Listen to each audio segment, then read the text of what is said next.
Chapter 2 part 2 यथार्थवादी और कल्पनावादी का स्पष्टीकरण। चेतन मन को कई बार यथार्थवादी मन कहा जाता है क्योंकि इसका संबंध बाहरी वस्तुओं से होता है। यथार्थवादी मन ऑब्जेक्टिव माइंड बाहरी दुनिया के प्रति जागरूक रहता है। इसके अवलोकन के साधन आपकी 5 शारीरिक इंद्रियां है। आपका यथार्थवादी मन आपके परिवेश से संपर्क का मार्गदर्शक और निर्देशक है। आप अपनी 5 इंद्रियों के जरिए ज्ञान हासिल करते हैं। आपका यथार्थवादी मन अवलोकन, अनुभव और शिक्षा से सीखता है। जैसा पहले बताया जा चुका है, यथार्थवादी मन का सबसे बड़ा कार्य तर्क करना है। मान ले आप उन हजारों लाखों पर्यटकों में से एक हैं जो हर साल ग्रैंड कैन्यन की सैर करते हैं। आप इस निष्कर्ष पर पहुंचेंगे कि यह दुनिया के सबसे अद्भुत प्राकृतिक आश्चर्यों में से एक है। यह निष्कर्ष इसकी अविश्वसनीय गहराई, चट्टानों के जटिल आकार, भिन्न भिन्न स्थानों पर रंगों की अद्भुत चित्रकारी के अवलोकन पर आधारित होगा। यह आपके यथार्थवादी मन का काम है। अवचेतन मन को अक्सर कल्पनावादी मन, सब्जेक्टिव माइंड भी कहा जाता है।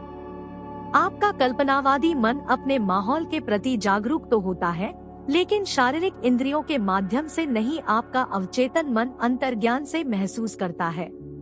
यह आपकी भावनाओं का स्थान और यादों का भंडार है। आपका कल्पनावादी मन अपने उच्चतम कार्य तब करता है जब आपकी यथार्थवादी इंद्रियां काम न कर रही हो।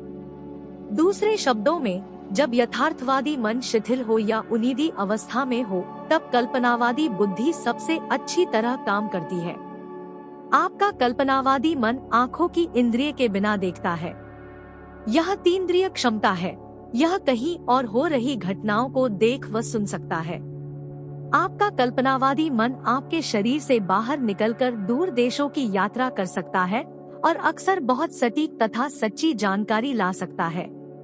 कल्पनावादी मन के माध्यम से आप दूसरों के विचार जान सकते हैं, बंद चिट्ठियों के मजमून पढ़ सकते हैं या कंप्यूटर डिस्क पर डिस्क ड्राइव के प्रयोग के बिना जानकारी भाप सकते हैं।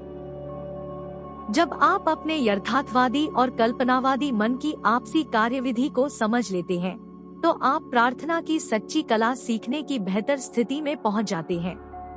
अवचेतन मन चेतन मन की तरह तर्क नहीं कर सकता। आप अपने अवचेतन मन को चाहे जो बताएं, उसमें बहस या विरोध करने की क्षमता नहीं होती। अगर आप इसे गलत जानकारी देंगे, तो भी यह उसे सच मान लेगा। फिर यह उस जानकारी को सही बनाने के लिए काम करेगा। यह आपके गलत सुझावों को भी परिस्थितियों, अनुभवों और घटनाओं में साकार कर देगा। आपके साथ जो भी हुआ है, इसलिए हुआ है क्योंकि आपने विश्वास के माध्यम से अपने अवचेतन मन पर उसकी छाप छोड़ी है। अगर आपने गलत संप्रेषण किया है या अपने अवचेतन मन तक विकृत अवधारणाएं पहुंचाई है, तो उन्हें जल्द से जल्द सुधारना सबसे महत्वपूर्ण है।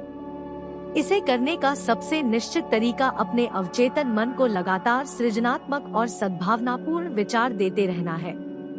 बार बार दोहराने पर आपका अवचेतन मन इन्हें स्वीकार कर लेता है। इस प्रकार आप विचार और जीवन की नई तथा ज्यादा अच्छी आदतें डाल सकते हैं, क्योंकि आपका अवचेतन मन आदत का स्थान है। आपके चेतन मन के आतन विचार आपके अवचेतन मन में गहरे खांचे बना देते हैं। अगर आपके ये विचार सद्भावनापूर्ण, शांत और सृजनात्मक है, तो आपका अवचेतन मन प्रतिक्रिया करते हुए सद्भाव, शांति और सृजनात्मक परिस्थितियां उत्पन्न करेगा। क्या आप डर, चिंता और अन्य प्रकार की विनाशक सोच के शिकार हैं?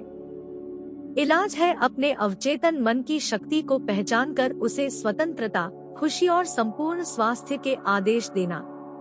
आपका अवचेतन मन रचनात्मक है और दैवी स्रोत के साथ एकरूप है। यह उस स्वतंत्रता, खुशी और संपूर्ण स्वास्थ्य को उत्पन्न करने लगेगा जिसका आदेश आपने पूरे विश्वास से दिया है। सुझाव की जबरदस्त शक्ति। हमने अब तक जिन बातों पर विचार किया है, उनसे आप देख सकते हैं कि आपका चेतन मन द्वारपाल की तरह है। इसका एक बहुत महत्वपूर्ण कार्य गलत सुझावों से आपके अवचेतन मन की रक्षा करना है। यह इसलिए महत्वपूर्ण है क्योंकि यह मस्तिष्क के एक मूलभूत नियम पर आधारित है आपका अवचेतन मन सुझाव के प्रति बेहद संवेदनशील है। जैसा आप जानते हैं, आपका अवचेतन मन तुलना या विरोध नहीं कर सकता है। यह तर्क वितर्क नहीं कर सकता है और खुद कुछ नहीं सोच सकता है। ये सभी काम चेतन मन के हैं। अवचेतन मन तो बस चेतन मन द्वारा इस पर छोड़ी गई छापों पर प्रतिक्रिया करता है।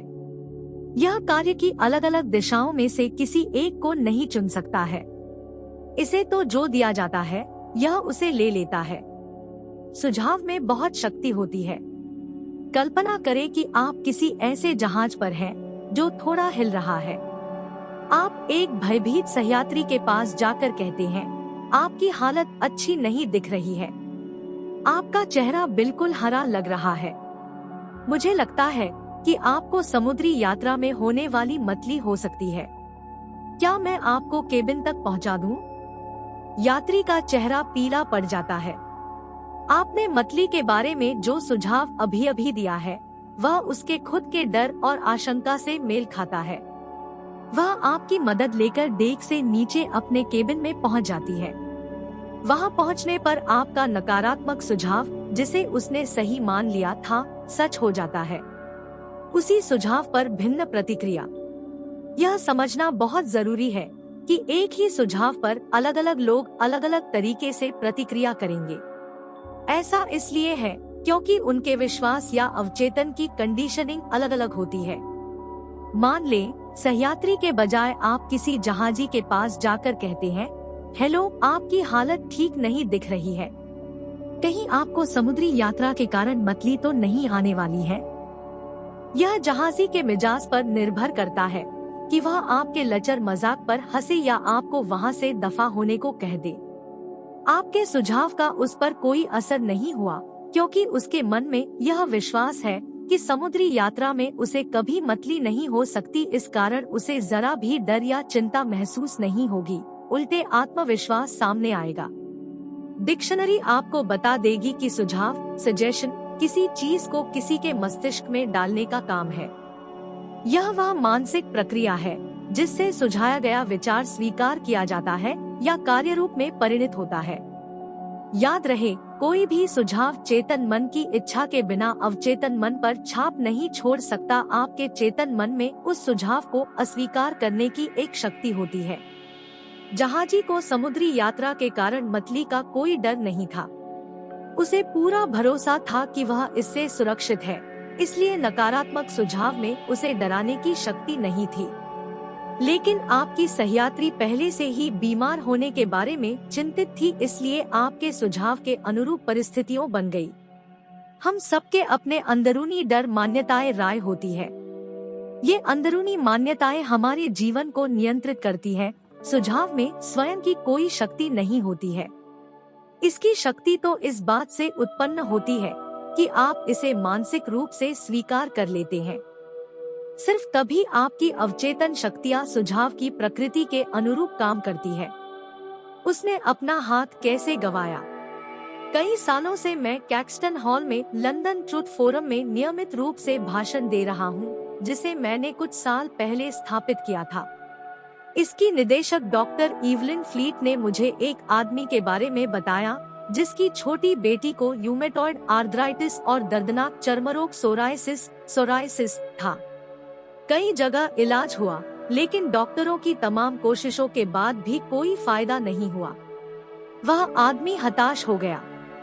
वह खुद से और अपने दोस्तों से बार बार कहता था, अपनी बेटी को भली चंगी देखने के लिए मैं अपना दाहिना हाथ देने को भी तैयार हूँ। डॉक्टर फ्लीट के अनुसार एक दिन परिवार सैरसपाटे पर गया।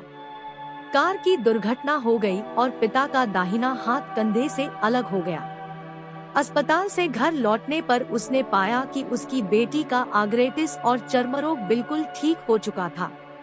आपको बहुत सतर्क रहना होगा कि आप अवचेतन मन को सिर्फ वही सुझाव दें जो सही तरीके से उपचार करे, वरदान दे, ऊपर उठाए और प्रेरित करे।